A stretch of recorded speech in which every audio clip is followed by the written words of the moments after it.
The new intellectuals, then, that you've talked about should assume the responsibility of formulating what we might call the solutions for the crisis of civilization. This brings to mind immediately, then, the question, if someone wants to be a new intellectual, how does he begin? Where do the new intellectuals start, and how do they work? Well, they would need, above all, an integrated, consistent, comprehensive philosophy of life. Now, to accept or define or even agree with a new philosophy is a very long process which requires very careful thinking, because an intellectual will not accept it on faith nor on arbitrary say-so. To acquire a new philosophy is a long process, and if any man takes this issue seriously and wants to become a new intellectual, he would have to begin by accepting two premises which I call the basic minimum of civilization.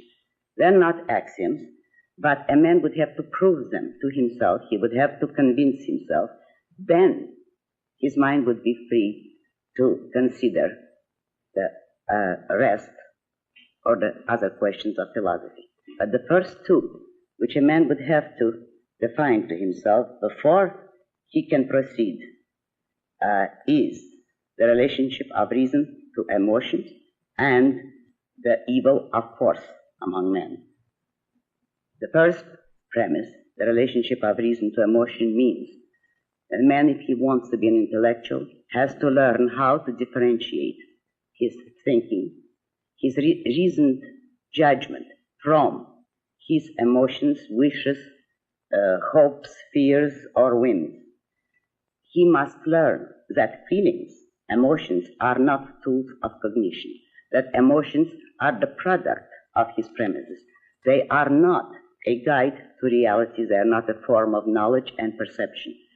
Therefore, the first thing that a man who wants to be an intellectual would have to accept is a full understanding of the fact that man must be guided by reason, and that it is only on the basis of reason that he can approach other men and discuss, cooperate, or act with them, or deal with them. On the basis of emotion, he would have to resort to blind force, because emotions are irrational or unprovable. If two men act on the basis of their emotions, they have no means of communication.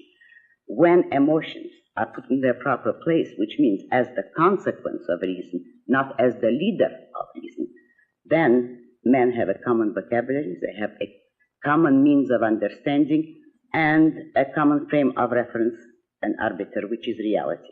What about force and the use of force? Now, that is a basic social, moral principle which an intellectual should accept, that no man has the right to initiate physical force to compel another man. No individual man has that right,